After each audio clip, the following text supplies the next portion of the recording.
Let me tell you about a 3D action platformer that takes inspiration from Ratchet Clank. Akimbot. My first impression of Akimbot came in two parts, when I played the demo in the Summer Steam Next Fest, and when I played the full game up to level 2. When I finished the demo, I thought it was cool to finally see a fraction of Nicolas Messonniers and his team's next project. The experience was good, but that's all it was. Just good. The first part of level 1 was easy platforming, and the second part was the real game. Running, gunning, hacking, with platforming, that was easy. Needless to say, I was kind of left unsatisfied. I needed to see if this was a big improvement from his first game, Pumpkin Jack, though I couldn't tell from this alone. I needed the whole thing.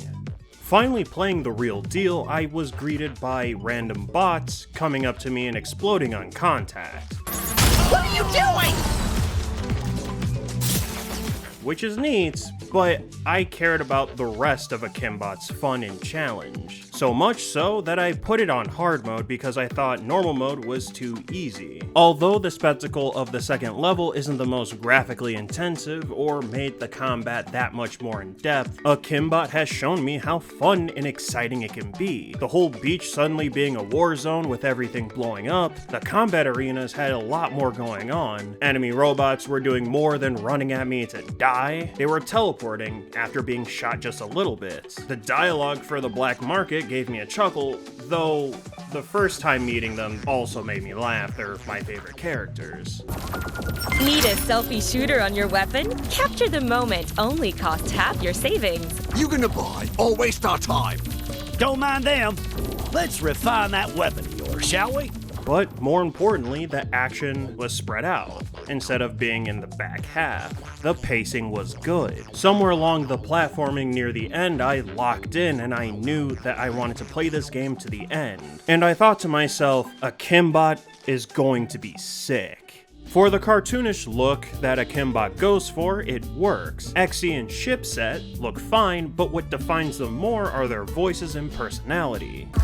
Hey, fun fact. You know what those blue pipes are for? I bet you don't. They're pumping water to cool off those memory banks.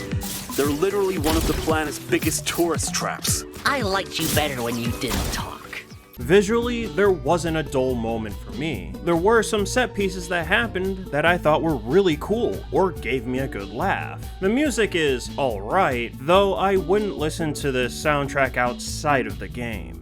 I am fond of how the guns sound in the game. I do have two favorites, which sound like this.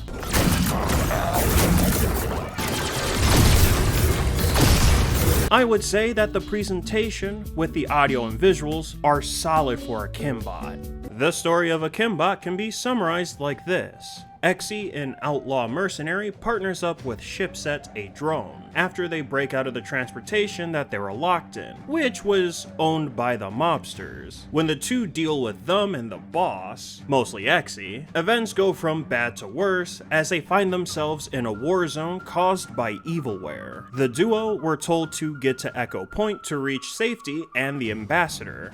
Why did they have to send you to Echo Point? I bet Alpha Point was probably way closer than this. That's not at all how military operations work. I hate politics!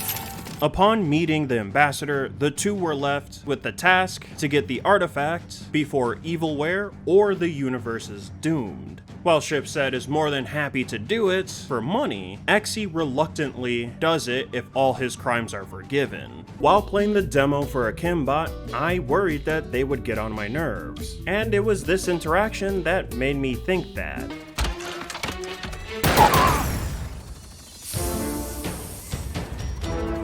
Huh? Where did you get that? Oh, you know, just flying around next to one of the mobsters you knocked out.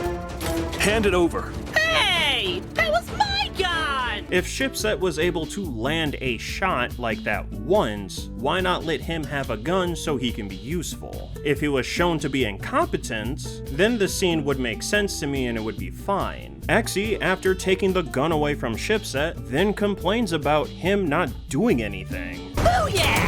We make a great team! Those turrets are no match for us! You're still doing absolutely nothing. Like, buddy, you took the weapon away from him. It's kinda your fault he can't do anything now. From a narrative perspective, I thought Shipset being able to attack in combat makes sense, after seeing Exy look cool while blowing things up. Shipset wouldn't have to do much damage, but something is better than nothing. Fortunately, moments like this don't occur often, and later, Shipset gets to help out. That must be a builder bot. That thing is so dinky! I have an idea. Shipset, I choose you. Hey, what are you doing? I enjoyed the interactions the other characters had with the duo and how they interacted with each other later. Even if it was at a surface level, the story overall in Akimbot was a fun ride. Akimbot, as I mentioned before, takes inspiration from other 3D platformers, but I definitely felt Ratchet & Clank in this game. You have a basic melee attack string, but of course you have a great selection of guns to use. Throughout the game, you'll be able to unlock guns with story progression. Now this I can get behind. As well as buying from the black market with bot coin. The guns that you buy have special ammo that is obtained by defeating enemies. Those guns can also be upgraded twice, which give various effects. Throughout the game, you'll be dodging enemy fire while dashing and jumping, but because I played on hard mode, I found myself peeking from cover a lot of the times.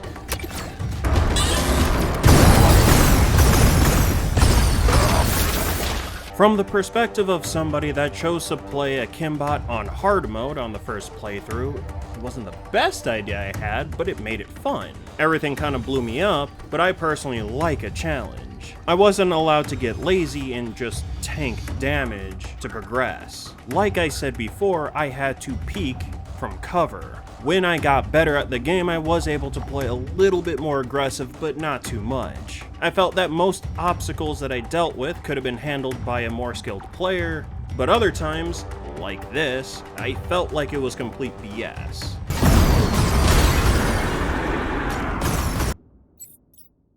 Like I said before, I had my favorite guns, the sniper, and the nano turbine, which is me saying I prefer to make every shot count. I also like the rocket launcher, but the assault rifle and LMG I use seldomly when I needed to spray. None of the special weapons felt grossly underpowered. I just so happen to prefer the nano turbine. The most I would want is Shipset to be able to attack doing minimal damage, but like I said before, it's not needed. He does end up doing stuff in the story. In between combat sections, you'll be having to platform or use a vehicle to overcome a challenge. The platforming sections to me were lacking. I expected more to simply jump on a medium-sized platform after the first couple of stages, but I didn't get mixed up until late into the game. For instance, wall running is mostly jumping from wall to wall, but getting closer to the end of the game, I would start having to shoot the target to make that wall spawn. Honestly, where was this stuff earlier in the game? You had the progression of difficulty with the other platforming challenges, even if it was a bit easy, but I was expecting platforming to be more involved at the end as opposed to ramping up. I'd say the platforming is the weakest part of the game. The vehicle sections weren't bad, and as I said, the on-foot combat is great. It's just that as a player, sometimes I do want to be pushed. Overall, I would say the gameplay of Akimbot is pretty great, but I think I would have enjoyed it just a little bit more if the on-foot platforming sections were a bit more challenging.